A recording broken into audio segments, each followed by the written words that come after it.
No, tabuľa bude trochu taká nie veľmi čistá, ako aj náš život, čo nie je čistý.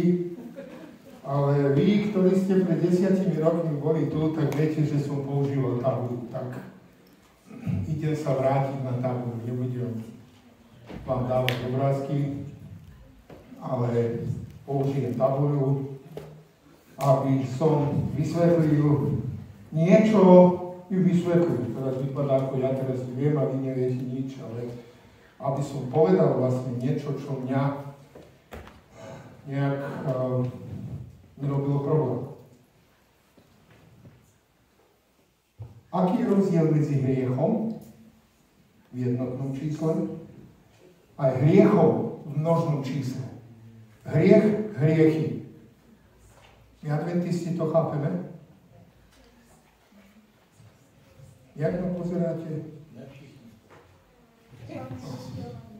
Tak, vrátime sa včerajšej prednášky a prečítame si úvodné verše dnes, ktoré budú začiatok môjho kázania, alebo vlastne chcem podeliť s vami, čo som ja zistil, čo je hriech a čo sú hriechy. Ale skôr ako čo budeme čítať z Božieho slova, chcem vám prečítať dva zdroje informácií, ktoré nie sú ani z Biblie, ani z ducha proroctva. Jeden je od jednej herečky, nepoznáte ju, nie je ani z Česka, ani zo Slovenska, nie je ani z Hollywoodu, tak neviete, je zo Srbska. A pýtali sa ju, ako ona vidí situáciu, v ktorej my dnes žijeme. Tak ja som to skúsil preložiť, neviem, či som to dobre preložil, ale dúfam, že pochopíme, o čo ide. Ona hovorí takto. Znamená, svetská žena, herečka, s Bibliou nemá nič spoločné. A ona povedala takto. Sme otupení. Sme odsúdení. Neexistuje žiadna komunita alebo žiadne spoločenstvo medzi ľuďmi. Každý sa namáha hrísť svoju kostičku medzi svojimi 4 stenami. Ale ja myslím, že toto v cirkvi adventistov neexistuje. Alebo existuje. Každý z nás žijeme v našich 4 stenách a hryzieme našu kostičku. A ako je môj brat, ako je moja sestra, to ma veľmi nezaujíma. Druhý zdroj. Neviem, koľko vy starí budete vedieť, o kom hovorím, ale vidím, že môj kamarát nie je tu. Neviem, či ste počuli, čo je Netflix. Viete, čo je Netflix? Je to streaming, je to super. Ak chcete, aby ste strojili čas a neviete ani kde, ani kedy, ani ako, tak potom si objednajte Netflix. A na tom Netflixu pred niekoľkými rokami bol taký seriál, volal sa Avengers. Taktiež ani to nepoznáte, tak? Ale mládež vie, o čom hovorím, a možno aj starší. A v tých Avengersoch, to sú ako hrdinovia z komiksov, boli hrdinovia, ktorí sa volajú strážcovia galaxie. A bol tam jeden taká príšera ako z dreva a on vlastne komunikoval so všetkým I am Groot. To bolo všetko, čo on hovoril. A ten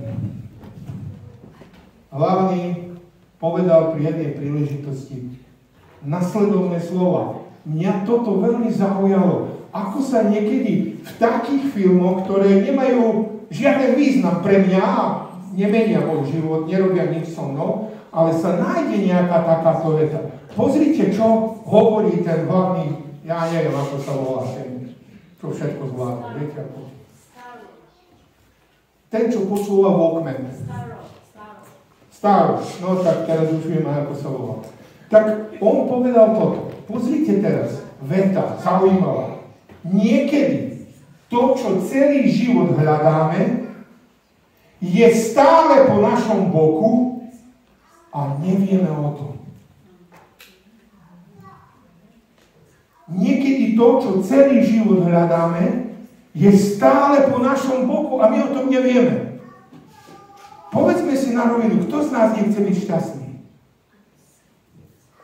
Túžime po šťastí. A veríme, že je po našom boku šťastie? Veríme, že nám šťastie prináša ten, ktorý je pri nás. Tak poďme na prvú Mojžišovu a zakončíme so zjavením. Prvá Mojžišova, ja toto zoberiem so sebou. Tieto svetské citáty ja potrebujem, ale budem tieto citáty používať. Mám tu aj duch prorocký, tak budeme trochu aj spolu čítať. Prvé verše, ktoré chcem prečítať, sú z prvej Mojžišovej, 3. kapitola. A tuto na Mojžiš, vieme, čo je v 3. kapitole, tak, to sme aj včera večer mali, 15. a 16. verš je takto. Nepriateľstvo ustanovujú medzi tebou a ženou, medzi tvojim potomstvom a jej potomstvom. Ono ti rozšliape hlavu, ty mu však zradníš petu. Žene povedal, rozmnožím tvoje trápenie v tehotenstve a tak ďalej, tak nečítame, čo všetko bolo. Ale tento 15. verš nás veľmi zaujíma, možno aj 14., kde vlastne hovorí, že Hospodin Boh komunikuje s kým? S hadom. A zaujímavé je, že povedzte mi, aký je rozdiel medzi komunikáciou s človekom aj s hadom?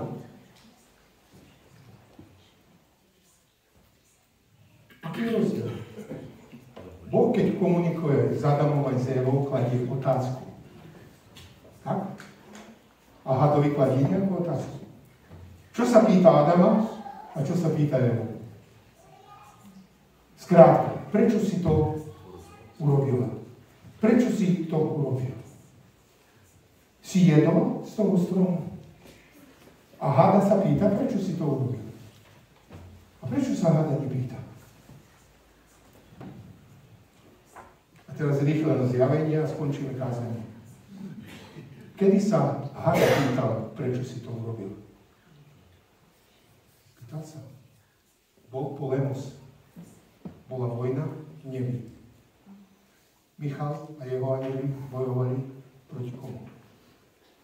Proti drakovi a jeho anjelom. A viete, my ten boj častokrát chápeme ako fight, ako teraz ideme a bijeme sa spolu. Nie. Je tam grécke slovo polemos a z toho je polemika. Viete, čo je polemika? Áno, keď si Fiala aj Babiš sadnú a polemizujú. O čo ide? Každý má svoj názor. Každý má svoj prístup k životu. A ten boj bol. Aký boj bol hore v nebi? O tom som hovoril včera aj prevčera. Boh nemôže byť stvorená bytosť. Žiadna stvorená bytosť nemôže byť Bohom. Čo chcel ten drak? Chcel byť Bohom. Mohol byť Bohom? Pán Boh mu vysvetľuje, nemôže, lebo si stvorená bytosť. Nie, on chce byť Bohom. Anjeli zastali s ním a zbúrili sa. Tá zbúra prešla na zem. A teraz máme zaujímavý prístup, kde Adam a Eva sa rozhodli, že príjmu z toho polemosu čijú informáciu? Drakovú alebo Michalovú? Prijali drakovú informáciu. A Pán Boh sa ich pýta, prečo ste to urobili? Lebo vedeli, že odmena za hriech je čo? Smrť. Tak, ak nakreslíme Adama a Evu, skúsime aj Evu nakresliť. Tak.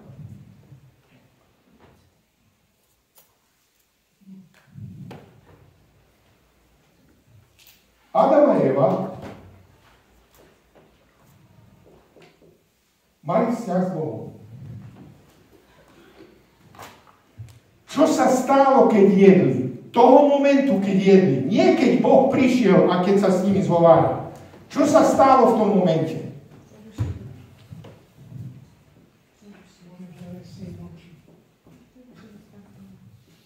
Ja to napíšem, to je porušený vzťah. Prečo? S kým nadviazali vzťah? So stvorenou bytosťou. Tak? Napíšeme stvorená bytosť. To je jedno, ako ho voláme. Drák, starý had, diabol, satanáš, Lucifer. Tak? Oni tento vzťah zamenili s týmto. A preto, keď Pán Boh prišiel, čo robia Adam a Eva? Skrývajú sa. A teraz pozrite, čo Pán Boh robí. 15. verš. Pán Boh prišiel, zastal, tak tuto máme jednu stenu pomedzi človeka a Boha. Boh prišiel a povedal, ja dávam stenu medzi tebou a človekom. A táto stena medzi človekom a Bohom bude porušená ako? Zo ženy príde potomok, ktorý tohto hada zničí a znovu ten potomok nadviaže vzťah s Bohom a všetci, ktorí budú chcieť sa vrátiť k Bohu, môžu sa vrátiť cez Ježiša Krista. Cez potomka, cez Spasiteľa. Toto je hriech. Povedzte mi, ako ja môžem zvíťaziť nad hriechom? Tým, že budem svetiť sobotu? Budem vegán? Budem najspravodlivejší na tomto svete? Môžem? Môžem túto bariéru dať preč? Povedzte mi, ako ju môžem dať preč? Čo musím urobiť? Ísť jedinou cestou, ktorá je možná. Ísť, kráčať taký, aký som. A toto je hriech. A poďme, tak vidíme, ako to apoštol Pavol pekne rozumel a napísal Židom. Poďme do epištoly Židom. A v tej epištole Židom si otvoríme 9. kapitolu. A v tej 9. kapitole si prečítame niekoľko odkazov apoštola Pavla. 9. kapitola budeme čítať do 26. verša. Ja budem čítať slovenskú Bibliu, prepáčte, český nemluvím dobre, tak by to bolo trochu smiešne, aby som vám čítal češtinu, ale verím, že máte zbranie so sebou. Viete, ktorá je naša zbraň? A chodíte ozbrojení do zboru?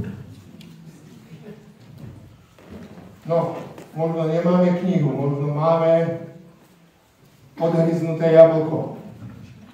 Tak? MacBook. Tak? Alebo možno máme z Južnej Koreji. Ten, čo je sám Sung. Tak možno máte tam zbraň, ale toto je krásna zbraň. Ja rád mám Bibliu so sebou a veľakrát mi pomohla. Neviem, či som pred 10 rokmi hovoril, odbočím trochu v kázane, dúfam, že sa neponáhľate domov jesť. Bol som v Paríži. Ako čo som hovoril, Bibliu vždy nosím so sebou. Cestoval som metrom. A odrazu do metra zišla žena, ktorá vyzerá, že bola posadlá nečistými duchmi. Išla po tom vlaku, kričala, chytala všetkých, trhala ich. To vykrikovala, všetci sa ju ako báli, takto sedeli, nikto ju nechcel ani pozrieť. A vidím, že ide ako smeru ku mne. Ja som si povedal, táto žena, čo je to zač, tak posadla. Tak ja sa pomodlím a zastavím ju. V tom momente, keď som povedal, že sa pomodlím a zastavím ju, Viac som nemohol slovo vysloviť. Žiadna modlitba. Nič. Úplne ticho. Snažil som sa. Nejde. Snažil sa. Nejde. Neviem, možno som mal povedať I am Groot. Ale ani to mi nešlo povedať. Tak. Potom som si pripomenul, že mám so sebou zbraň. A otvoril som Evangelium podľa Jána. To som otvoril prvú kapitolu. A tam som začal čítať verš. A tí, ktorí ho prijali, dali mu moc zvíťaziť a stáť sa deťmi Božími.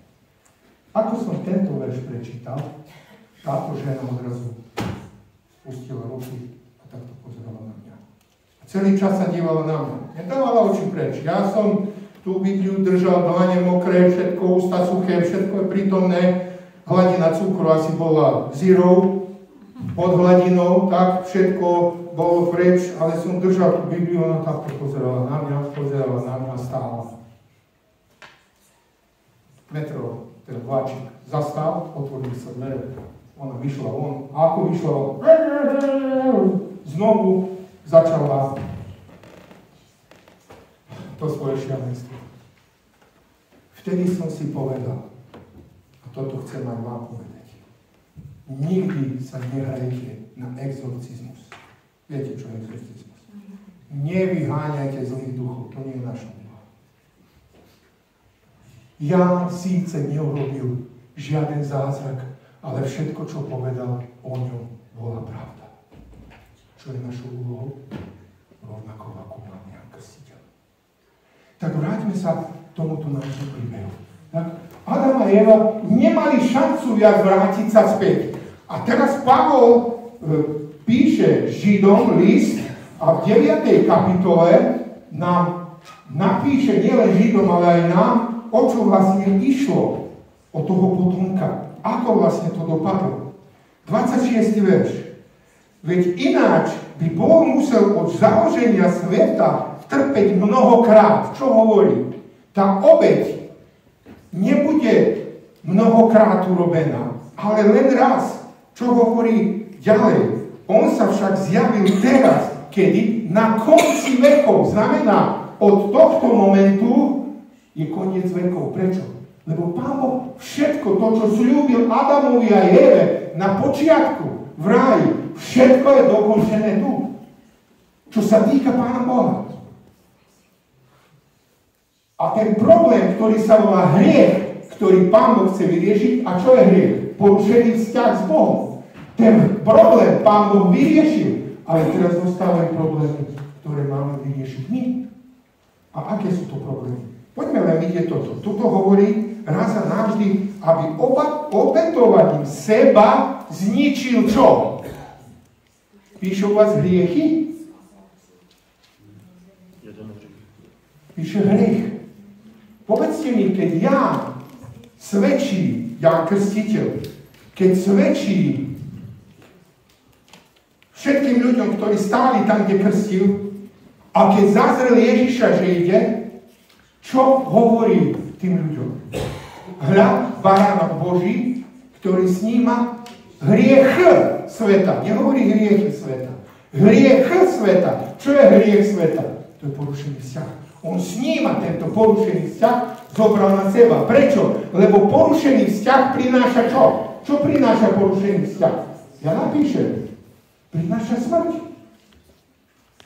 Toto prináša porušený vzťah. Ako čo sme včera povedali, dôsledok smrti je táto, dôsledok hriechu je táto prvá smrť. A preto Mojžiš nepíše, že Adamovi povedal Pán Boh, že zomrie, ale že je prach a že pôjde do prachu.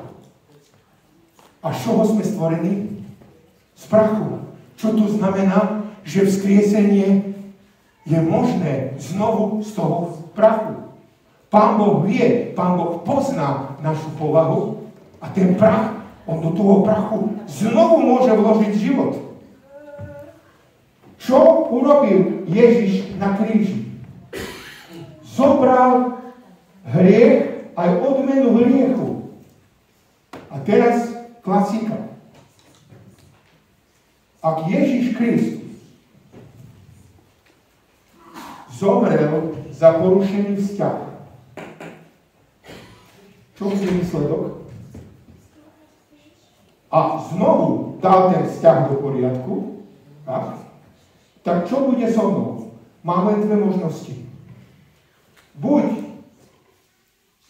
pôjdem touto cestou a budeme vidieť, aká je to cesta, alebo ma čaká toto.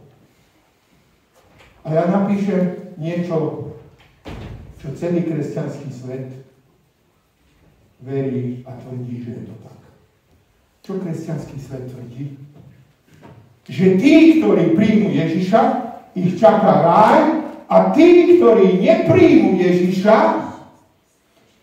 tí, ktorí nebudú spasení, alebo nebudú v ráji, tí neskončia smrťou, ale budú večne žiť v pekle. Tak povedzte mi teraz, čí je to názor? Boží, ktorý povedal, istotne zomriete, alebo hadov, ktorý povedal, istotne nezomriete, len jedni budete v ráji, druhí budete v pekle.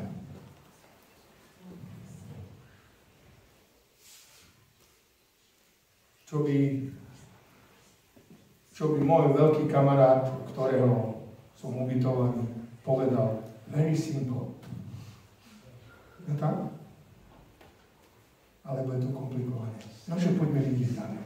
Čo ďalej píše apoštol Pavol? Tak? Apoštol Pavol hovorí o hriechu, že Ježiš raz a navždy bol obetovaný, aby dal preč čo? Aby ten hriech bol odstránený, tento porušený vzťah.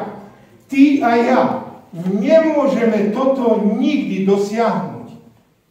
Prečo? Lebo nie sme dokonali. A aký rozdiel je medzi Ježišom a nami? Skúsim to prečítať z tejto knihy Skutky apoštolov. Pre vás, ktorí chcete to skúšať ako tí zbereje, či to, čo hovorím, je pravda, tak to je strana originálu 472. Na zemi bol cudzincom a hosťom. Bol na svete, no nie zo sveta. Bol tak isto pokúšaný a skúšaný, ako sú pokúšaní a skúšaní aj ľudia do dneška. No predsa zostal bez hriechu. Aký je rozdiel medzi Ježišom a tebou a mnou? Ja som sa narodil hriešiť. Znamená rozdiel v Ježišovej prírodzenosti a našej je v tom, že Ježiš zostal vo vzťahu. S kým? S Otcom. Ty a ja sme sa narodili už s porušeným vzťahom. Neexistuje možnosť dosiahnuť dokonalosť. Milí moji, odpustite mi, že som priamy. Počuli ste za Last Generation? Nepočuli? Tí, ktorí tvrdia a sú adventisti, že ty a ja, ak nebudeme žiť dokonale ako Kristus, nebudeme spasení. Milí moji, zostať s Bohom znamená, že nebol porušený vzťah. A ty a ja sme nezostali s Bohom a máme porušený vzťah. Nikdy dokonalosť nemôžeme dosiahnuť. Povedzte mi, čo je výsledok nedokonalosti alebo odmena za hriech. Povedz si, smrť. Kedy tá smrť bude zobratá odo mňa? Od teba? Keď dosiahnem dokonalosť? Kedy? Apoštol Pavol píše do Korintu, píše do Tesaloniky. Čo píše? V poslednej trúbe, v okamihu, čo sa stane? Moje smrteľné telo odvlečenie smrteľnosti. Kedy? Pred koncom doba milosti, či po konci doba milosti? Ja, keď skončí doba milosti, budem smrteľný alebo nesmrteľný? Tento Milenko prišiel s ťažkou filozofiou. Čo znamená, že ty a ja budeme spasení nie preto, že sme dokonali, ale preto, že spatríme Ježišovi, jeho dokonalosti. Ján nám povie jednoducho, kto má syna, má život večný. Kto nemá syna Božieho, nemá život večný. Tak o čo ide? A je toto porušený vzťah? Ako ja jedine môžem napraviť vzťah? Nie s Bohom Otcom, ale s Bohom Synom. Prečo? Lebo on sa stal ako jeden z nás. A on je, ak sa pamätáte, čo som deťom hovoril, on sa stal tým mostom, po ktorom tie môžeme prejsť. Neprejdeme cez most, nebudeme spasení. Teraz pozrime na nasledovný verš. Apoštol Pavol rieši otázku hriechu, aj hriechov v dvoch veršoch. Poďme na nasledovný verš. Toto je 26. A poďme na nasledovný. A ako každý človek umiera len raz, koľkokrát umiera človek, môžem toto zotrieť. To už vyfotili. Trochu bude špinavé, ale ja rád kreslím aj kvôli sebe, aby som to mal trochu tak zobrazené a verím, že to aj vám pomáha. Ak nepomáha, tak prestanem kresliť. Ale poďme ďalej. Čo tu to hovorí? Ako každý človek umiera len raz. Čo je s človekom? Nakreslíme ho, tu je. Vrátime ho späť. Umiera len raz. Napíšeme. Len raz umiera. A potom prichádza čo? Súd. Napíšeme aj súd. Kedy súd prichádza? Keď zomrie. Tak? Keď človek zomrie. Potom prichádza súd alebo rozsudok. A my adventisti veríme, že dnes prebieha hore v nebi čo? Súd. A čo veríme? Komu sa súdi? Dnes. Hore v nebi. Spravodlivým alebo zlým? Tým, ktorí budú spasení, alebo tým, ktorí budú stratení? Komu sa súdi teraz? Tým, ktorí budú spasení. Prečo? Však my jediní tvrdíme, že máme obhajcu. Tak? Kto je náš obhajca hore v nebi? Alebo kto sa primlúva za nás? Panna Mária? Ježiš Kristus. A čo znamená, keď máme obhajcu? Koho Ježiš obhajuje? Všetkých, ktorí mu patria. Ak mu nepatrí, on mu nebude obhajovať. Keď sa skončí vyšetrujúci súd, prichádza aký súd? Vykonávajúci. Kto príde ako súdca?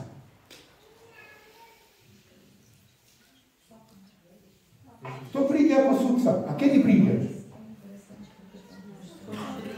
Máme Ježiša ako obeť. Ideme si všetko zapísať.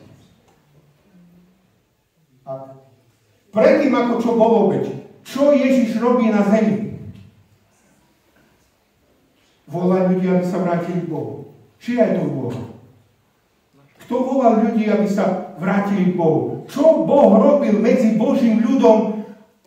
Koho povolával, aby sa Boží ľud vrátil k Bohu?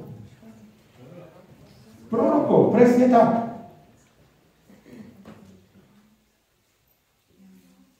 Čo teraz Ježiš robí za nás?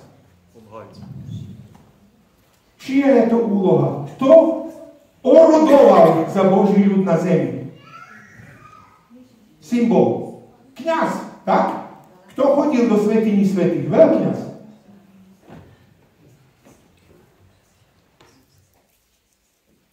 Kto súdil v izraelskom ľudu? Kto súdil? Kto bol súdca? Povedzte mi, čo Absalom hovorí na bráne a ľudia idú k Dávidovi. Čo im hovorí? Keby som ja bol kráľ, tak by som to rozhodol inak. Znamená, ktorá je úloha kráľa? Aby súdil. Čo robil Šalamún? Známy príbeh. prišli dve ženy, tak? Jedno dieťa bolo zedené a druhé ostalo živé. A táto tvrdila, že jej, táto, že jej. Tak? Čo Šalamún robí? Šalamún súdi. Znamená, pozrite, to je sudca. A teraz obeť. Aká musela byť obeť v starom zákone? Bezvadná. Super. A teraz mi povedzte, ako sa určoval, alebo postavoval do službe prorok, kňaza, sudca. Čo muselo byť urobené? Pomazanie. Znamená, toto sú všetko úlohy, ktoré splní Ježiš, aby nás zachránil od hriechu. Obeť volá nás späť, tak? Je náš kňaz, oroduje, a kedy bude sudca? Však keď príde druhýkrát. Čo urobí, keď príde druhýkrát? Kto vstane z mŕtvych? Tí, ktorí mu patria. Tí, ktorí sú obhájení na súde. Kto bude zmenený, to smrteľné telo na nesmrteľné? Len tí, ktorí mu patria. Niektorí sú dokonalí. Ak ide o dokonalosť, tak Šalamún aj Dávid nemajú čo hľadať v Božom kráľovstve. Celý křesťanský svět tvrdí, že patří Ježíši a bude celý svět spasený tím pádem? Teraz budeme vidieť, či celý svet bude spasený. Lebo patriť Ježišovi má svoj význam. Pozrime na sledovný verš. Raz zomrieť a potom prichádza súd. Aby som nečítal teraz odkaz Ježiša Krista v Evanjeliu podľa Jána 5. kapitole. Čo Ježiš hovorí? Všetci z hrobov stanú. Len jedni, aby prijali život večný, a tí druhí aby prijali súd. Tak? Poďme na tento nasledovný 28. Tak? Jednom zomrieť a potom súd. A teraz pozrime, čo Pavol ďalej hovorí. 3 verše mám v Biblii a vyriešený problém hriechu aj hriechov. 28. verš, čo hovorí? Tak aj Kristus bol raz obetovaný, aby vzal na seba čo? Hriechy mnohých. Čo aby vzal? Hriechy. Znamená, on zomrel za hriech, ja to napíšem, zomrel za hriech a na seba vzal. Čo vzal? Čie hriechy? Zobral všetky hriechy. Všetky hriechy. A povedzte mi, ktoré budú prijaté na tomto súde. Keď je on obhajca, tak koho bude obhajovať? Len tých, ktorí mu tieto hriechy odovzdali. Len tých, ktorí mu odovzdali tieto hriechy. A mu niekto neodovzdal všetky hriechy, nebude spasený. Môže nakoniec. Povedzte mi, čo Pán Boh v starom zákone hovorí Židom, ktorí si myslí, že sú svätí, že sú tí orechoví. Pán Boh hovorí, hnosím sa na vaše soboty. Prečo však svetia sobotu? Jedia čistú stravu. Sú oddelení od pohánov. Nie stretávajú sa s pohánmi. Ak sa stretol so Samaritánom, tak potom sa celý musel umyť, očistiť. Čo si myslíte, tie nádoby, v ktorých Kristus urobil víno, za čo boli používané? Keď sa vrátia z pohanského sveta, tak aby sa doumývali, aby streli zo seba to, lebo ak sa náhodou šúchali o Samaritána, hotovo, zhoria v pekle, nebudú spasení. Čo hovorí ďalej apoštol Pavol? Tak aj Kristus bol raz obetovaný, aby vzal na seba hriechy mnohých, nehovorí všetkých. Znamená, on zomrel za všetky hriechy a zomrel za tento hriech, za porušený vzťah. Ale zoberie hriechy koho? Tých, ktorí mu dajú. Viete, to je zaujímavé, že keď malému detsku dáte zmrzlinu a potom hovoríte, daj mi trochu jeden by vám aj dal, aj by vám nedal, aj by vám dal, aj by vám nedal, a potom sa len prvo si daj na jeden. Nie, ty mi zješ všetko. No tak kúpi ti druhý. Nie. Čo my robíme s hriechom? Odovzdáme, ale nezabudneme. A ja vám chcem povedať, milí moji bratia a sestry, čo je najväčší hriech, ktorý máme. Alebo súhrn všetkých hriechov. A teraz dobre sledujte, budem citovať Ježiša Krista. Ale neviem, či to budem správne robiť. A odpusť nám viny naše, tak ako my neodpúšťame svojim vinníkom. Tak znie modlitba?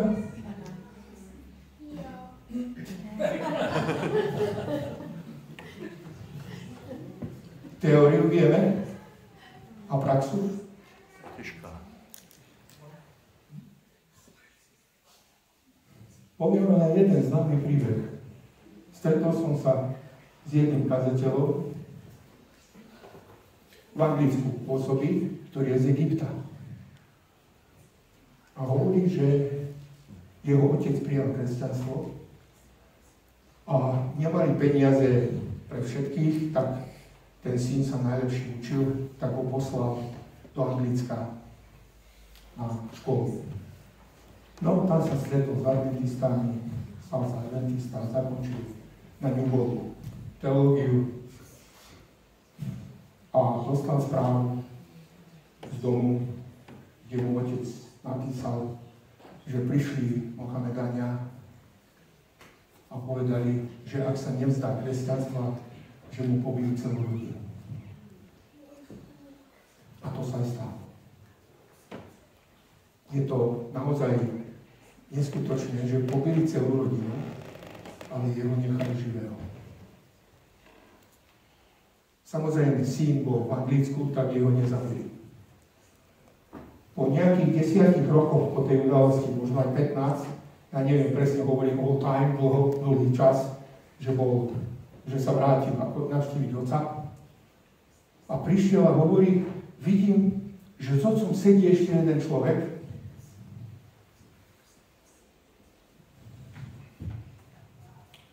A že spolu plačú. A ja som sa opýtal, otec, prečo plačete? A kto je tento človek? Otec mu povedal, tento človek ti zabil matku aj tvojich súrodencov.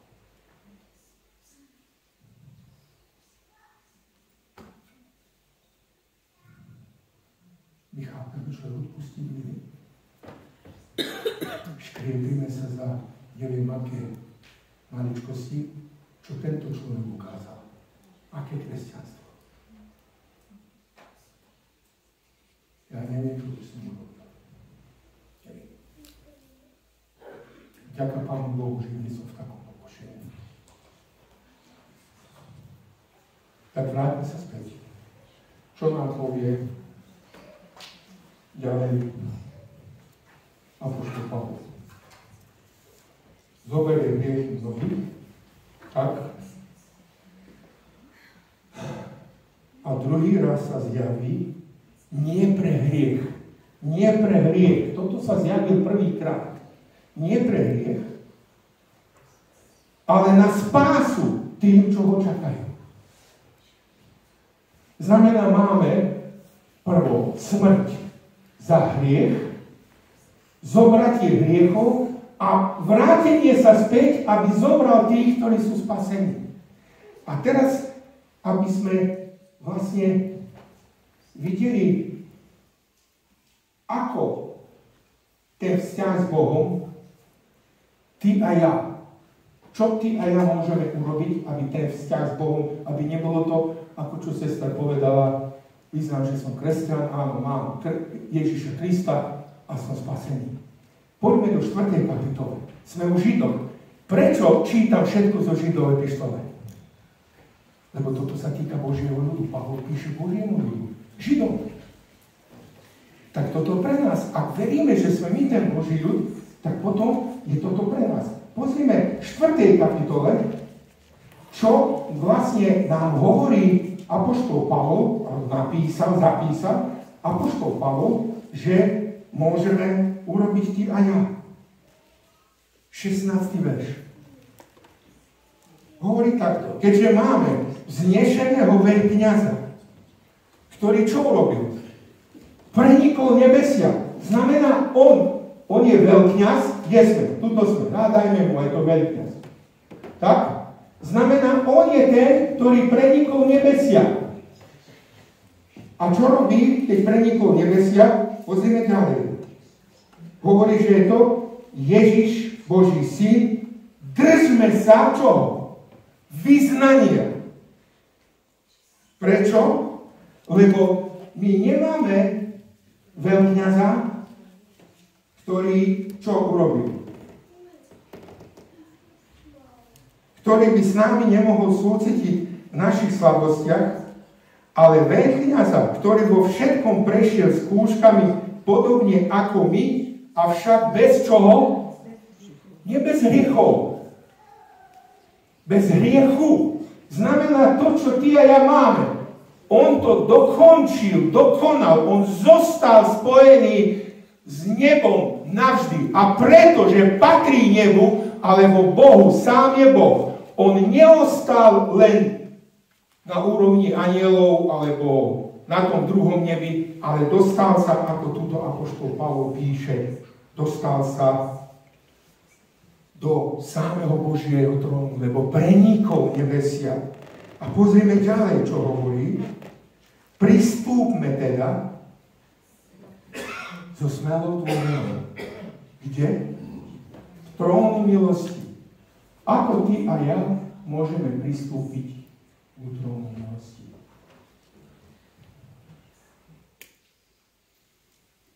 Len cez kňaza. A na čo potrebujeme kňaza?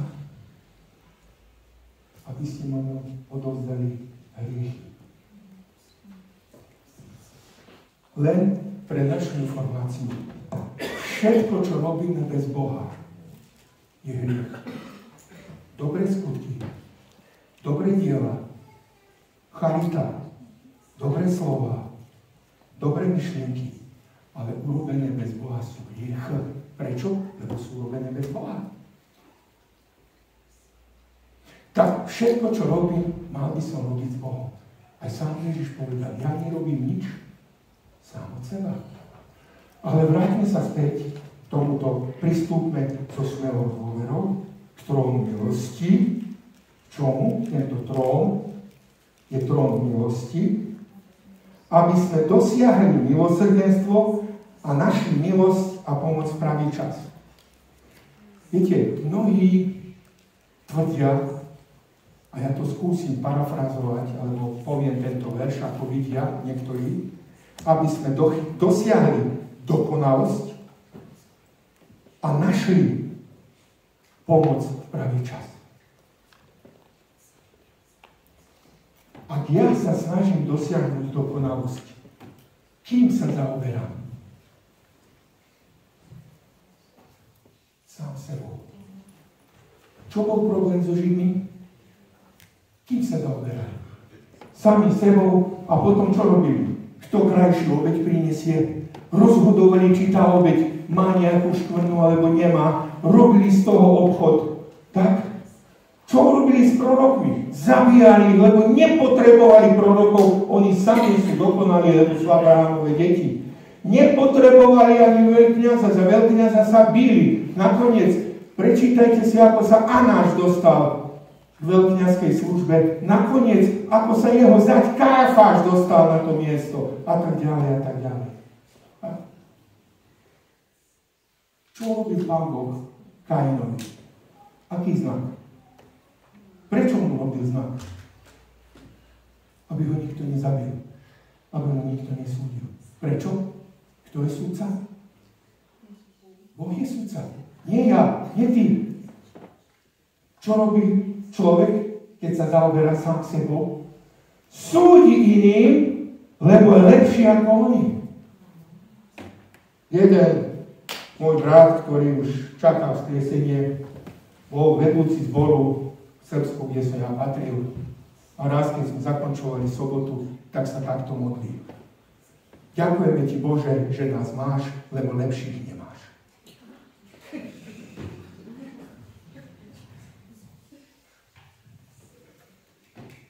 Tým sa zaoberáme.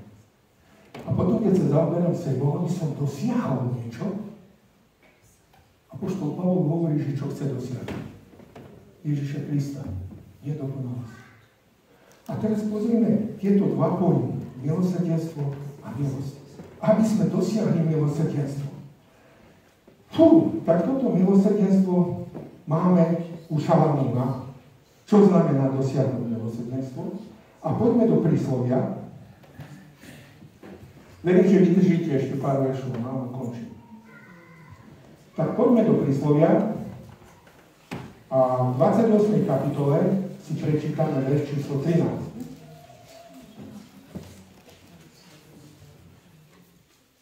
Príslovia 28. kapitola. Kto tají svoje previnenia alebo svoje hriechy, nebude mať úspech. Čo hovorí? Kto tají, kto to zadržiava v sebe, nebude mať úspech. Ale kto ich však vyzná a zanechá, čo dosiahne? Amen. Ako môžeme teda dosiahnuť milosrdenstvo? Apoštol Pavol na 4. kapitole Židom hovorí, že môžeme slobodne pristúpiť k trónu milosti a dosiahnuť milosrdenstvo. Akým spôsobom? Vyznať?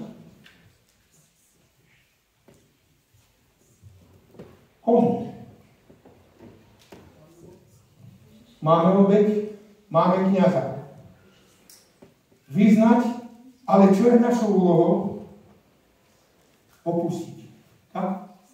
Vieš, ja som tomu môjmu bratovi odpustil, ale som mu nezabudol. Čakám ho. Príde mačička na síre ku mne. Príde. A potom sa ho pýtam, či je to tak. Viete, my žiaľ každý z nás máme nejakú spravodlivosť a bojujeme o spravodlivosť a je to dobré. Lenže, ako hovorí to Talmud, znovu použijem iný zdroj, hovorí, my svet nevidíme, aký je, ale aký sme. A preto nechajme toto Pánu Bohu a nerozhodujme, kto je dokonalý a kto nie. Ale snažíme sa my dosiahnuť čo? Milosrdenstvo. Jeden kazateľ povedal takto. Všetci my, ktorí budeme spasení a budeme 1000 rokov v nebi, prežijeme trojité prekvapenie. Prvé prekvapenie, že sme spasení. Druhé prekvapenie, keď budeme vidieť, kto je spasený. A tretie prekvapenie, keď zistíme, kto nie je spasený. Tak preto, že môj pohľad je taký, že asi prežijem trojité prekvapenie, tak ja chcem dosiahnuť milosrdenstvo. Vyznávam a žiadam od Pána Boha silu, aby som to viac nerobil. Lebo viete, ak vyznám a zajtra znovu urobím, a vyznám a zajtra znovu urobím, potom zbytočne vyznávam. Vyznať niečo znamená viac to nerobiť. A to je ťažké. Tak? A na to potrebujeme koho? Obeť proroka, kňaza, sudcu. Na to potrebujeme proroka, ktorý nás vráti k Bohu a ktorý nám dá istotu. A teraz pozrime, hovorí, dosiahnuť milosrdenstvo máme. Ale je tam ešte jeden moment v tej 4. kapitole, v tom verše, v liste Hebrejom, v 4. kapitole, verš číslo 16, a našli milosť a pomoc pravý čas. Nože, milí adventisti, povedzte mi, kde máte v Biblii napísané, že niekto našiel milosť? Máte niekde napísané? Kto našiel milosť, počul som? Ten, čo budoval Korán. Poďme pozrieť, ako nám to Mojžiš nechal v 6. kapitole. Pozrite, v 6. kapitole 1. Mojžišovej, v 8. verše je napísané, čo Noé našiel. On našiel milosť, alebo Pán Boh našiel neho. Pán Boh ho volá, učí si Korán. A čo Noé robí? Poslúcha. A tým, že začal komunikovať s Bohom, čo našiel? Nie dokonalosť, ale našiel milosť. A čo mu tá milosť priniesla? Pozrite 9. verš. Toto je Noachov príbeh. Noach bol aký? Spravodlivý a bezúhonný. Prečo bol spravodlivý a bezúhonný? Pretože našiel milosť. Prečo bol bezúhonný? Pretože komunikoval s Bohom. Tak? Pán Boh hľadá človeka aj dnes na zemi. Či je jeho srdce priame k nemu. A či srdce toho človeka je pripravené komunikovať s Bohom. Ak je, on mu ponúka možnosť zobrať odmenu za hriech a ponúka mu možnosť vyznať a opustiť, aby ten človek dosiahol milosrdenstvo a našiel milosť. A na záver Biblia nám hovorí, milosťou ste spasení skrze dokonalosť. Dobre hovorím? Milosťou ste spasení skrze vieru. A to nie je od vás. To je čím dar? To je dar Boží. Tak vidíte, sestra Vajtová tuto v týchto skutkách apoštolských píše, že Ježiš zostal bez hriechu. A pár listov len, toto bola strana 472 originálu, na 476 originálu v skutkách apoštolských zapísala toto. Ak Boží duch ovláda myseľ a srdce, potom obrátený človek začne spievať novú pieseň. Čo znamená spievať novú pieseň? Znamená, začne žiť iným spôsobom života. A pozrite ďalej, lebo skúsenostne poznáva splnenie Božieho prísľubu. Skúsenostne pozná čo? Božie prísľuby, ktoré to vyzná a opustí do milosrdenstva. A odpustení, pozrite, čo píše, všetkých prestúpení a o vymazaní hriechov. Tuto Ježiša hovorí, predsa zostal bez hriechu a tí, ktorí dovolia Božiemu duchu, aby ovládali mysel, tak prídu k Pánu Bohu, aby mali odpustené všetky prestúpenia a všetky hriechy. Tak verím, že som len trochu a pomohol, koľko sa mi to podarilo vysvetliť rozdiel medzi hriechom a hriechou. Ježiš zomrel za hriech, znamená za porušený vzťah. A pretože zomrel, umožnil tebe aj mne možnosť, aby sme mu odovzdali všetky naše hriechy, všetko, čo sme urobili bez Boha. Všetko. Nielen urobili, povedali alebo mysleli a tým by sme prišli k trónu milosti, dosiahli milosrdenstvo a našli milosť. Je jedna veta, taktiež nie je ani z Biblie, ani z ducha prorockého. Neviem, či ju mám toto. Asi nemám, asi to ostal v túžbe vekov, tak vám to neprečítam, ale som to hovoril. Minulosť nikto z nás nevráti. Budúcnosť nevlastníme. To, čo vlastníme, je dnes. A povedzte mi, kto vie, čo apoštol Pavol napísal v 2. liste Korinťanom, v 6. kapitole, v 1. a 2. verši. Kedy je najlepší deň spasenia? Milí moji, nehovorte ako môj spolužiak, ešte sa polepší, ale skúste to robiť dnes. A skúste dnes odpustiť vinníkom, tak ako Ježiš odpustil vám. A dosiahneme trón milosti, dosiahneme milosrdenstvo a nájdeme milosť. A keď to všetko urobíme, čo nám bude pripočítané? Spravodlivosť. Ja by som bol najšťastnejší človek, keby sme nielen my, ale celý Friedrich Místek bol spasený. Je to možné? Je. A bude to naozaj sa odohrať? Nie. Prečo? Ježiš zomrel za všetkých. Kto bude spasený? Kto vyzná odpustí.